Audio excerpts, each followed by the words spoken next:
ಯೋಗ ಅಂದ್ರೆ ಏನು? ಯೋಗದ ಅವಶ್ಯಕತೆ ಏನು? ಶಾಸ್ತ್ರೋಕ್ತವಾಗಿ ಹೇಳ್ತೀವಿ ಅಂದ್ರೆ ಯೋಗ ಅಂದ್ರೆ ಯುಜ್ ಅನ್ನೋ ಒಂದು ಸಂಸ್ಕೃತ ಪದದಿಂದ ಆಯ್ದಂಥದ್ದು. ಯುಜ್ ಅಂದ್ರೆ ಸೇರುವಿಕೆ, ಜಾಯ್ನಿಂಗ್ ಅಂತ ಅರ್ಥ. ಏನು ಜಾಯ್ನಿಂಗು? ನಾವು ಆಡು ಭಾಷೆಯಲ್ಲಿ ಹೇಳ್ತೀವಿ ಅಂತಂದ್ರೆ ಶರೀರ ಮನಸ್ಸು ಎರಡು ಸೇರಿ ಏನು ಅಭ್ಯಾಸ ಮಾಡ್ತೀವೋ ಅದು ಯೋಗ ಅನ್ನಿಸ್ಕೊಳುತ್ತೆ. ಇನ್ನೂ ಸ್ವಲ್ಪ ಮುಂದುವರೆದು ಹೋಗ್ತೀವಿ ಅಂದ್ರೆ ಪ್ರಕೃತಿ ಮತ್ತೆ ಮನುಷ್ಯನ ಸೇರುವಿಕೆ. ಇನ್ನೂ ಆಧ್ಯಾತ್ಮಿಕವಾಗಿ ಹೇಳ್ತೀವಿ ಅಂತಂದ್ರೆ ಜೀವಾತ್ಮ ಅಂದ್ರೆ ನಾವೆಲ್ಲರೂ ಜೀವಾತ್ಮಗಳು. ಜೀವಾತ್ಮ ಪರಮಾತ್ಮನೊಂದಿಗೆ ಮಿಲನ ಆಗುವುದೇ ಯೋಗ. ಆ ಸೇರುವಿಕೆಯೇ ಯೋಗ ಆಗಿರುತ್ತೆ. ಹಾಗಾದ್ರೆ ಯೋಗ ಇಂದಿನ ಮಕ್ಕಳನ್ನ ಅವಶ್ಯಕತೆ ಏನಿದೆ? ಯಾಕೆ ಅಭ್ಯಾಸ ಮಾಡಬೇಕು? ಯೋಗ ಅಭ್ಯಾಸ ಹೌದು, ಮಕ್ಕಳ ಸರ್ವತೋಮುಖ ಅಭಿವೃದ್ಧಿಗೆ ಯೋಗದ ಅಭ್ಯಾಸ ಅವಶ್ಯಕವಾಗಿದೆ. ಯಾಕಂದ್ರೆ ಇಂದಿನ ಯುಗ ಸ್ಪರ್ಧಾತ್ಮಕ ಯುಗವಾಗಿದೆ. ಅದರಲ್ಲಿ ಖಂಡಿತವಾಗ್ಲೂ ಬೇಕೇ ಬೇಕಾಗುತ್ತೆ. ಅವರ ವಿದ್ಯಾಭ್ಯಾಸ ಇರ್ಬೋದು, ಅವರ ವ್ಯಕ್ತಿತ್ವ ವಿಕಸನಕ್ಕೆ ಇರ್ಬೋದು, ಯೋಗದ ಅವಶ್ಯಕತೆ ಇದ್ದೇ ಇದೆ. ಹಾಗಾದ್ರೆ ಯೋಗ ಮಾಡೋದ್ರಿಂದ ಲಾಭಗಳೇನು? ಹೇಗೆ ಮಾಡಬೇಕು? ಅದರ ಹಂತಗಳೇನು? ಎಲ್ಲಿಂದ ಆರಂಭಿಸಬೇಕು? ಮಕ್ಕಳು ಹೇಗೆ ಮುಂದುವರಿಸಬೇಕು ಅನ್ನೋದನ್ನ ನಾವು ನಮ್ಮ ಕಾರ್ಯಕ್ರಮದ ಮೂಲಕ ಸವಿವರವಾಗಿ ನಿಮ್ಗೆ ತಿಳಿಸ್ತಾ ಹೋಗ್ತೀವಿ. ಹಾಗಾದ್ರೆ ಯಾವುದೇ ಯೋಗಾಭ್ಯಾಸವನ್ನ ಆರಂಭ ಮಾಡಬೇಕು ಅಂದ್ರೆ ಮೊದಲಿಗೆ ನಾವು ಪ್ರಾರ್ಥನೆಯ ಮೂಲಕ ಹೋಗ್ಬೇಕು. ಪ್ರಾರ್ಥನೆ, ಆ ಒಂದು ಅಟೆಂಟಿವ್ನೆಸ್ ನಮ್ಗೆ ಅದರಲ್ಲಿ ಬರುತ್ತೆ. ಸೇರುವಿಕೆ, ಒಂದು ಸಿದ್ಧ ಆಗುವಿಕೆ, ಇನ್ನರ್ ಅವೇರ್ನೆಸ್ ಅಂದ್ರೆ ಅಂತ ಪ್ರಜ್ಞೆ ಜಾಸ್ತಿ ಆಗುತ್ತೆ ನಮ್ಗೆ ಪ್ರಾರ್ಥನೆಯನ್ನ ಮಾಡಿದಾಗ. ಅಂತಹ ಪ್ರಾರ್ಥನೆಯನ್ನ ಭಗವಂತನಲ್ಲಿ ಮಾಡ್ತಾ ನಾವು ಅಭ್ಯಾಸಕ್ಕೆ ಮುಂದುವರಿಸೋಣ. ಯೋಗಾಭ್ಯಾಸದಲ್ಲಿ ಹೇಗೆ ಪ್ರಾರ್ಥನೆಯನ್ನ ತಗೋಬೇಕು? ಅದರಲ್ಲೂ ಮುಖ್ಯವಾಗಿ ಮಕ್ಕಳು ವಜ್ರಾಸನಲ್ಲಿ ಕೂತ್ಕೊಂಡು ಪ್ರಾರ್ಥನೆ ಅಂತ ಹೇಳಿದ್ರೆ ಒಂದು ಶಿಸ್ತು ಮೈಗೂಡಿಸ್ಕೊಳ್ಳಕ್ಕೆ ಬಹಳ ಸುಲಭ ಆಗುತ್ತೆ. ಹೀಗೆ ಕೂತ ಸ್ಥಿತಿಯಿಂದ ನಿಧಾನಕ್ಕೆ ಒಂದೊಂದೇ ಕಾಲುಗಳನ್ನ ಮಂಡಿಯಿಂದ ಮಡಚಿ ಹಿಮ್ಮುಖವಾಗಿ ಚಾಚ್ಕೊಳ್ಳೋಣ. ಪಾದ ಹಿಂದೆ ಮಲಗಿರುತ್ತೆ, ಮಂಡಿಗಳೆರಡು ಸೇರಿರುತ್ತೆ. ಹಸ್ತದಲ್ಲಿ ಯಾವುದಾದ್ರೂ ಒಂದು ಮುದ್ರೆಯನ್ನು ಅಳವಡಿಸ್ಕೊಳ್ಳೋಣ. ಚಿನ್ಮುದ್ರೆ ಅಥವಾ ಧ್ಯಾನ ಮುದ್ರೆ. ಧ್ಯಾನ ಮುದ್ರೆ ಎಡಹಸ್ತ ಕೆಳಗಿರುತ್ತೆ, ಬಲಹಸ್ತ ಮೇಲಿರುತ್ತೆ. ಧ್ಯಾನಕ್ಕೆ ವಿಶೇಷವಾಗಿ ಬಳಸುವಂತಹ ಮುದ್ರೆ. ಹೆಬ್ಬೆರಳಿನ ತುದಿ ಒಂದಕ್ಕೊಂದು ಸ್ಪರ್ಶವಾಗಿರುತ್ತೆ. ಎದೆಯ ಭಾಗ ಉಸಿರಾಟಕ್ಕೆ ಯೋಗ್ಯ ಆಗುವ ಹಾಗೆ ವಿಶಾಲವಾಗಿ ತೆರೆದಿರಬೇಕು, ಅಂದ್ರೆ ಭುಜ ಹಿಂದಕ್ಕೆ ಬಿಡಿಸಿರ್ಬೇಕು. ಬೆನ್ನು ಹುರಿ ನೇರವಾಗಿ ಉಳಿಸ್ಕೊಂಡಿರ್ಬೇಕು. ಬೆನ್ನಿನ ಭಾಗ ಅಂದ್ರೆ ಸ್ಪೈನ್ ಇರೆಕ್ಟ್ ಆಗಿರ್ಬೇಕು. ಯಾಕಂದ್ರೆ ಶಕ್ತಿ ಊರ್ಧ್ವಮುಖವಾಗಿ ಚಲನೆ ಆಗೋದಕ್ಕೆ ಸಪ್ತ ಚಕ್ರಗಳಲ್ಲಿ ಅನುಕೂಲ ಆಗ್ಲಿ ಅನ್ನೋ ಕಾರಣಕ್ಕೆ ನೇರ ಉಳಿಸ್ಕೊಂಡಿರ್ತೀವಿ. ಇದಿಷ್ಟು ಸ್ಥಿತಿ ಸಿದ್ಧ ಆದ ನಂತರ ನಿಧಾನಕ್ಕೆ ಮೃದುವಾಗಿ ಕಣ್ಣುಗಳನ್ನ ಮುಚ್ಚಬೇಕು. ಕಣ್ಣುಗಳನ್ನ ಮುಚ್ಚಿದ ತಕ್ಷಣ ಪೂರ್ಣ ಶರೀರವನ್ನ ಒಮ್ಮೆ ಗಮನಿಸಬೇಕು, ಸ್ಕ್ಯಾನ್ ಮಾಡ್ತಾ ಬರಬೇಕು.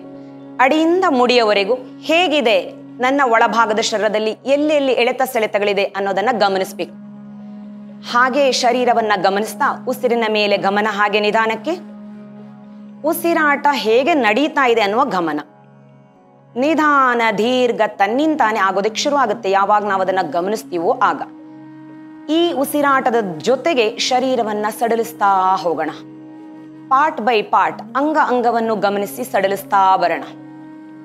ಶರೀರ ನೇರ ಇರಬೇಕೇ ವಿನಃ ಬಿಗಿತಗೊಂಡಿರಬಾರ್ದು. ಪೂರ್ಣ ನಾಡಿಗಳು ಸಡಿಲತೆಯನ್ನ ಕಂಡಿರಬೇಕು. ಅದರ ಸಂಕೇತವೇ ನಗುಮುಖ.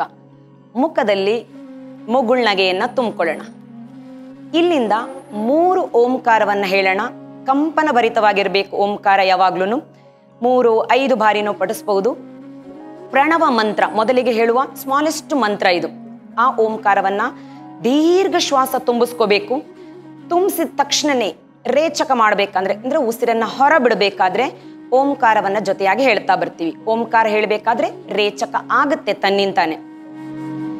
ಪ್ರತಿ ಓಂಕಾರ ಆದ ನಂತರ ಅರೆಗಳಿಗೆ ನಿಲ್ಲಿಸ್ಕೊಳ್ತೀವಿ. ಆ ಕಂಪನವನ್ನ ಗಮನಿಸ್ತೀವಿ, ಒಳಮುಖಗೊಳ್ತಾ ಹೋಗ್ತೀವಿ. ಆ ಮೂಲಕ ಅಂತರ್ಮುಖಗೊಳ್ಳೋದಕ್ಕೆ ಬಹಳ ಸುಲಭ ಆಗುತ್ತೆ ಈ ಅಭ್ಯಾಸ. ದೀರ್ಘ ಶ್ವಾಸವನ್ನ ತುಂಬಿಸ್ತಾ ಬರೋಣ.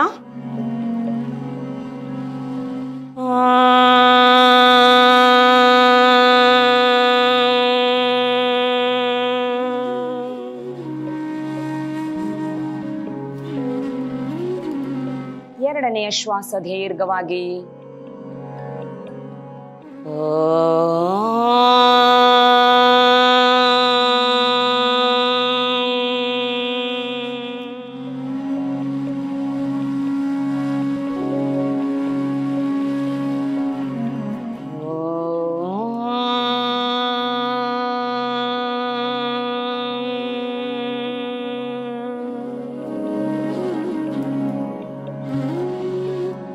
ಹಾಗೆ ಆರಂಭಿಕ ಪ್ರಾರ್ಥನೆಯನ್ನ ಹೇಳ್ತೀವಿ. ಕೃಷ್ಣ ಯಜುರ್ವೇದದ ತೈತರೇಯ ಉಪನಿಷತ್ತಿಂದ ಆಯ್ದಂತಹ ಶ್ಲೋಕ ಆಗಿರುತ್ತೆ ಇದು. ಓಂ ಸಹನಾವವತು ಸಹನೌ ಭುನಕ್ತು ಸಹ ವೀರ್ಯಂ ಕರವಾವಹೈ ತೇಜಸ್ವಿನಾವಧೀತಮಸ್ತು ಮಾ ವಿದ್ವಿಷಾವಹೈ. ಓಂ ಶಾಂತಿ ಶಾಂತಿ ಶಾಂತಿ.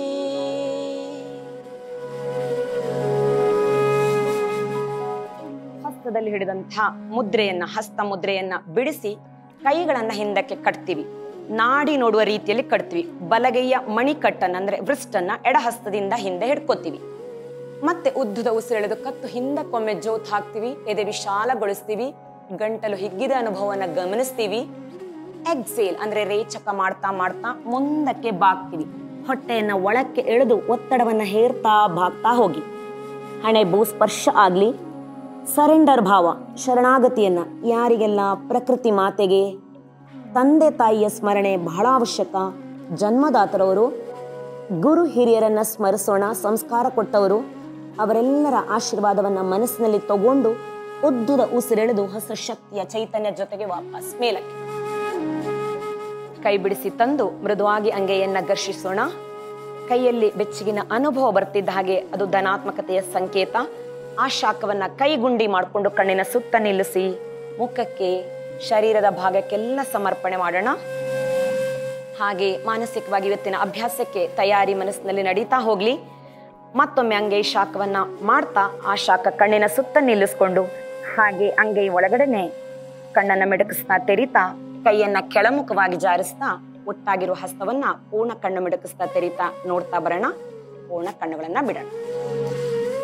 ಇವತ್ತಿನ ಸಂಚಿಕೆಯಲ್ಲಿ ನಾವು ನೋಡಿದ್ವಿ ಯೋಗಾಭ್ಯಾಸಕ್ಕೆ ಮುಂಚಿತವಾಗಿ ಪ್ರಾರ್ಥನೆಯನ್ನ ಹೇಗೆ ತಗೊಳ್ಬೇಕು ಅನ್ನುವ ವಿಧವನ್ನ. ಸೊ ಈ ರೀತಿಯಲ್ಲಿ ನಿತ್ಯವೂ ಅಭ್ಯಾಸಕ್ಕೆ ಕೂತ್ಕೊಳ್ಳೋ ಮುಂಚೆ ಪ್ರಾರ್ಥನೆಯನ್ನ ಮಾಡ್ತೀವಿ. ಹಾಗೆ ಮುಂದಿನ ಸಂಚಿಕೆಯಲ್ಲಿ ನಾವು ನೋಡ್ತೀವಿ ಅಭ್ಯಾಸದ ಆರಂಭ ಸೂಕ್ಷ್ಮ ವ್ಯಾಯಾಮಗಳ ಜೊತೆಗೆ, ಅಂದ್ರೆ ಜಾಯಿಂಟ್ ಲೂಸನಿಂಗ್ ಅಭ್ಯಾಸವನ್ನ ಮೊದಲಿಗೆ ಹೇಗೆ ಮಾಡ್ತೀವಿ ಅನ್ನೋದನ್ನ ನೋಡುವವರಿದ್ದೀವಿ. ಹಾಗಾಗಿ ಮುಂದಿನ ಸಂಚಿಕೆಯಲ್ಲಿ ಅದರ ಸವಿವರವಾಗಿ ನಾವು ಅಭ್ಯಾಸದ ಸಮೇತ ಮುಂದುವರಿಸ್ತಾ ಹೋಗೋಣ. ಅಲ್ಲಿವರೆಗೂ ನೀವು ನೋಡ್ತಾ ಇರಿ ಆಯುಷ್ ಟಿವಿಯನ್ನ. ಧನ್ಯವಾದಗಳು.